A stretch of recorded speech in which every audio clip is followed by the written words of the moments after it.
अगर आप मुंबई में रहते हैं तो आपने बहुत सी चौलें देखी होगी, लेकिन आज जो कहानी आप सुनने वाले हैं वो उस जगह की है जहां मदद मांगना भी एक गलती बन जाता है। मुंबई के एक चमक धमक से दूर एक ऐसी बस्ती जहां लोग दिन में भी कदम रखते हुए डरते हैं। लोग इसे कहते हैं नजरवाड़ी चौल। यह कहानी है अमोल और उसकी गर्भवती पत्नी नेहा की। कुछ साल पहले एक बारिश भरी रात अमोल नेहा को अस्पताल ले जा रहा था। सड़क बिल्कुल खाली थी, स्ट्रीट लाइट बार बार झपक रही थी और तभी गाड़ी बंद हो गई, ठीक नजरवाड़ी चौल के सामने।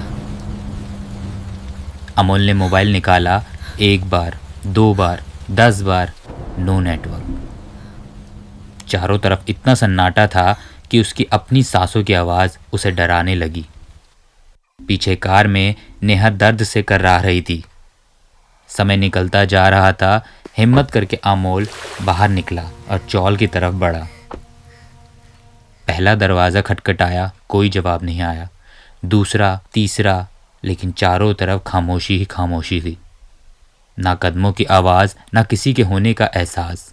अचानक से एक आवाज़ आई।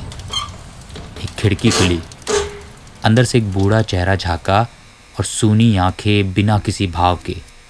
उसने बस इतना कहा, यहाँ रात में कोई किसी की मदद नहीं करता। और तभी खिड़की बंद हो गई। अमोल का शरीर बिल्कुल ठंडा पड़ गया था। पीछे नेहा की चीखें और आगे ये खामोश बस्ती। वो हार कर एक चबूतरे पर बैठ गया। तभी एक आवाज़ आई। पहली मंजिल का दरवाज़ा खुला। वहाँ एक बूढ़ी औरत खड़ी थी। सफ़ेद साड़ी, झुकी हुई कमर, चेहरे पर अजीब सी शांति।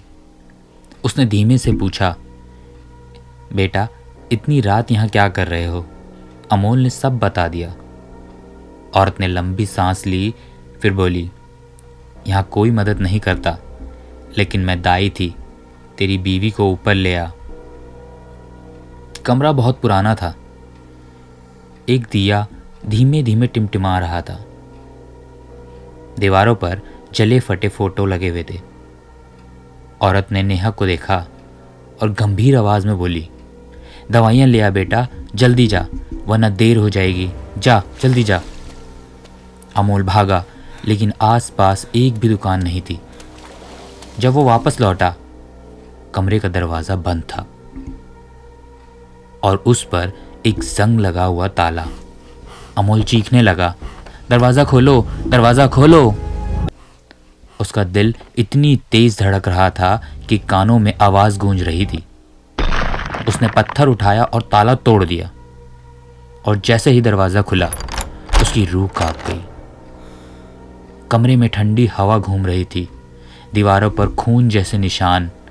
बीच में नेहा की लाश पड़ी थी और उसके पास वही बूढ़ी औरत, लेकिन अब उसका चेहरा इंसान का नहीं था। लाल जलती आंखें, सड़ी हुई त्वचा और एक खौफनाक मुस्कान। वो बोली, मैं भी मदद मांगती रही थी अपनी बेटी के लिए, लेकिन किसी ने दरवाज़ा नहीं खोला।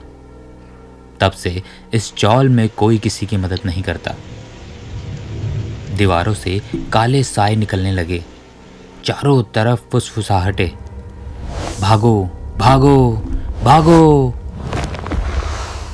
तभी अमोल तेजी से भागने लगा, लेकिन कमरा घूमने लगा। दीवारें धीरे धीरे पास आती गई। चेहरे से खून टपकने लगा।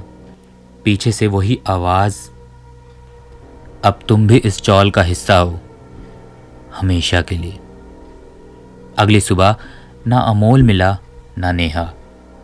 बस एक टूटा हुआ ताला और ज़मीन पर पड़ी नेहा की चूड़ियाँ। कहते हैं आज भी अगर कोई रात में नजरवाड़ी चौल के पास से गुजरता है तो उसे एक औरत की चीख और एक आदमी के भागने की आवाज़ सुनाई देती है, और अगर वो रुका तो आवाज़ उसके कानों के बिल्कुल पास आ जाती है। इसलिए अगर तुम कभी उस रास्ते से गुजरो तो मत रुकना, क्योंकि नजरवाड़ी चौल अब भी जिंदा है और अभी भी किसी का इंतज़ार कर रही है।